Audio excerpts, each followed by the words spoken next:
Hello viewers, welcome to the African News Update on Top Accolade News. The headlines: AU and Sudan opposition group disagree on dialogue agenda.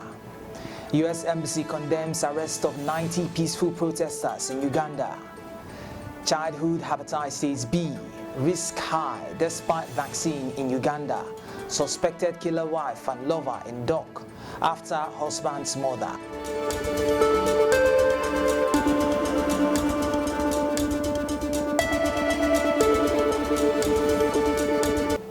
We begin with politics. The African Union AU and the key Sudanese civilian coalition failed to agree on the agenda for a second meeting to prepare for an inter-Sudanese political dialogue, sources said.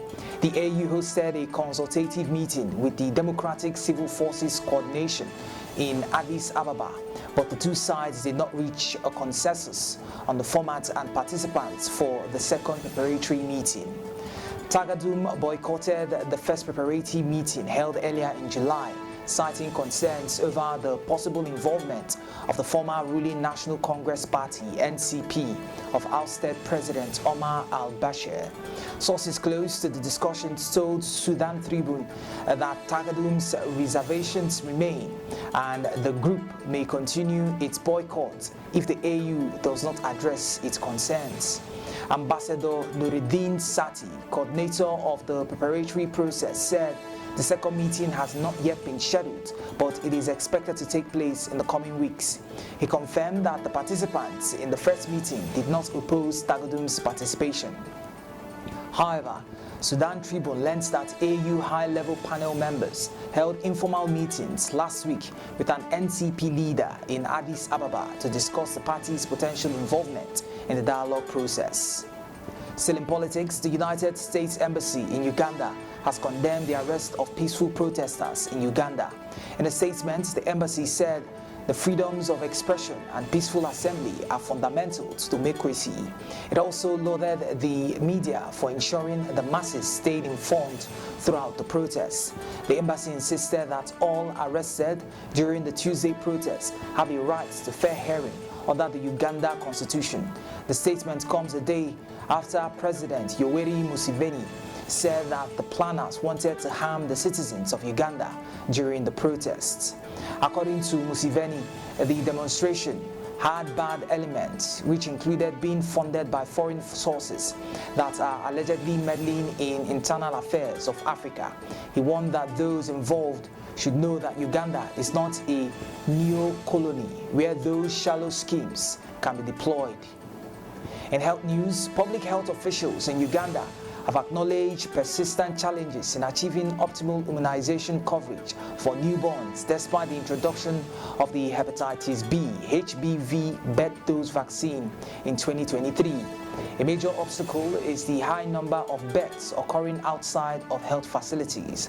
While speaking during a webinar about pediatric hepatitis B organized by the Ministry of Health on July 12, Ruth Doreen Akuno, a nursing officer at the Uganda National Expanded Program on Immunization, said that home deliveries often lack skilled birth attendants trained to administer the HPV birth dose, creating missed opportunities for crucial early vaccination.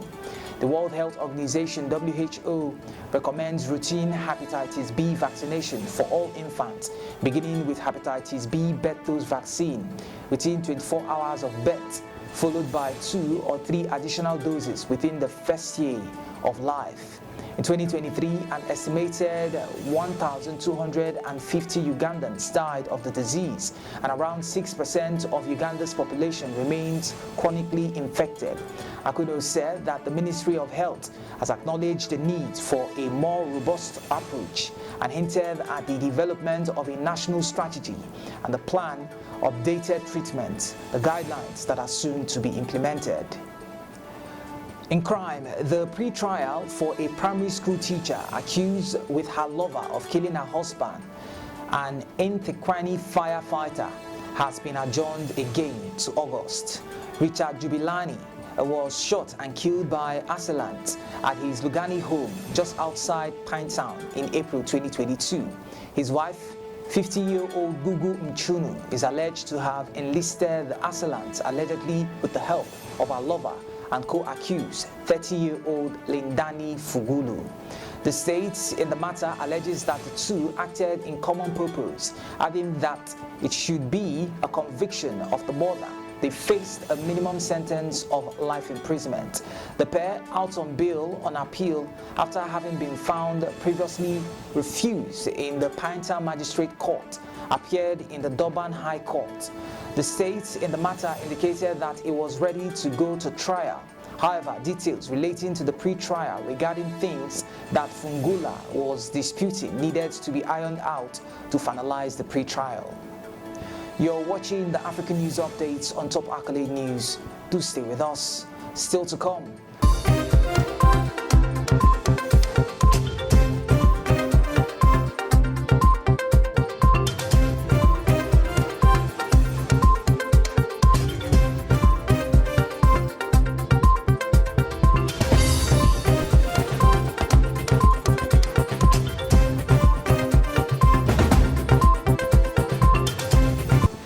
Thanks for staying with us.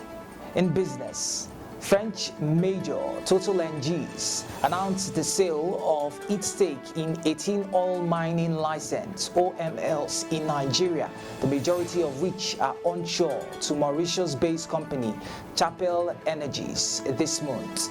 As an independent energy company, Chapel Energies specializes in revitalizing brownfield assets and unlocking latent value in Nigeria and Africa's oil and gas resources. The transaction is the latest in a series of deals in which junior and independent explorers, as well as African national oil companies, are increasingly taking ownership of onshore assets as global majors look set to divest in favor of large-scale offshore and operations. The trend will be explored at the Invest in African Energy 2025 Forum, taking place in Paris in May 2025, along with available farm-in, merger and acquisition opportunities involving Africa's onshore. Showcasing Africa's leading investment project, the forum aims to attract financial and technical partners to the sector with a view to maximizing Africa's oil and gas production. Still in business, Eritrea has banned Ethiopian Airlines from its airspace from September 30, 2024, alleging passenger abuse and operational issues. The Civil Service Aviation of the country cited numerous complaints such as theft of luggage, frequent flight and baggage delays, and inadequate compensation for affected passengers, and advised travelers booked on the carrier's flight beyond September 30 to make alternative arrangements. Ethiopian Airlines operates 5 weekly flights to Asmara. Other carriers on the routes are Saudi Arabia, Turkish, and Egyptian. Asmara said despite repeated quests to address these issues, Ethiopian Airlines failed to do so. It said repeated and relentless calls made on Ethiopian Airlines to rectify the above referenced pitfalls and other irregularities imposed on the traveling public bore no fruit, the civil authority said. In entertainment news, South African movie star Charlize Theron modeled a stunning look at Louis Vuitton's star-studded prelude at the Olympics event in Paris. The 48-year-old actress turned heads in a chic white mine dress as she posed outside of Louis Vuitton Foundation on the eve of the Paris 2024 Olympics opening ceremony. Her dress featured a dramatic flowing one-shoulder sleeve that showed down her side and trailed behind her like a train. Teamed with the glamorous garb, she wore shiny silver sandal heels and carried a crocodile-embossed leather clutch. She led the stars alongside with glamorous Denya, Elizabeth Banks, and Cindy Bronner at a star-packed event. She looked dazzling with a sparkling tennis bracelet on her wrist and equally flashy diamonds. In sports, Nigeria's Super Falcons fell to a 1-0 defeat at the hands of Brazil in their opening 2024 Olympic Games women's football match held at the Stade de Bordeaux on Thursday evening. The result, secured by a first-half goal from Gabi Nunes, sees the South American join Spain, who defeated Japan 2-1 earlier. on 3 points at the top of Group B, while the Super Falcons and Nadeshiko are left playing catch-up. The South Americans broke the deadlock on the 37th minute when Mata took advantage of some slack defending to tee up Gabi Nunes for a fine finish. Nigeria will next face Spain at the Stade de la Bajor in Nantes on the evening of Sunday, 28 July, while Brazil will be in action earlier in the same day against Japan at the Parc des Princes in Paris. That concludes our African news update for today. Stay tuned for more international news and development. Thanks for joining us. I am Dema Abaku. Connect and engage with us on all social media handles. Do have a wonderful day.